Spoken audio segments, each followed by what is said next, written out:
The romantic comedy Fly Me to the Moon, I thought this one was alright. You see, I'm not a big fan of these types of movies, but at least this one wasn't outright horrible either.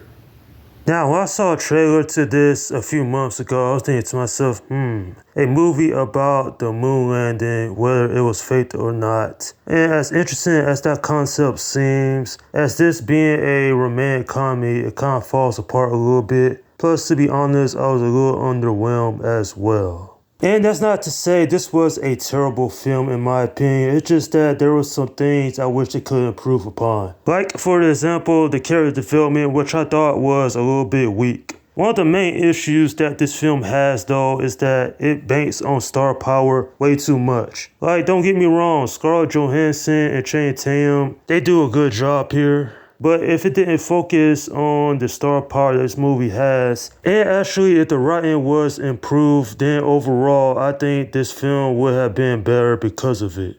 Now, regarding the moon landing conspiracy theories, I'm not going to get into that, but I think this film did a good job of portraying the actual events. And at least the chemistry between Scarlett Johansson and Channing Tatum is good. I actually like their scenes together. Like I said beforehand, I'm not a big fan of romantic comedies, but those two work well in this film. Then there's Woody Harrelson. I like his character that he played. He's the head of I won't say the moon landing, but he wants to get Kelly to fake the moon landing, film it. And quite frankly, I thought that was an interesting part in the film. Without giving anything away, there are some moments I thought could have been improved upon. Now, quite frankly, the music's good. I do like how the story is well put together. It's just, there are several topics within this.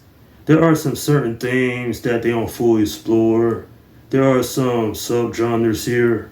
It feels a bit over the place, but maybe that's because they didn't market this heavily. Maybe they did. I'm not really sure. I just know that this movie had potential to be much better. It's not one of the worst films of the year, but it's also not one of the best movies either. It just doesn't have enough substance here.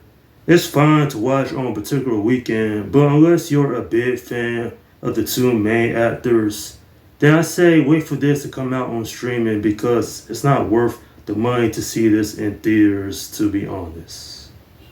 I'm giving this film a 6 out of 10. Yeah, it's okay, but it's nothing really special here. Now, if someone were to ask me will I go back and rewatch this, I'll probably say no because this one just wasn't my cup of tea. Sure, there were some irritating and funny moments, I admit.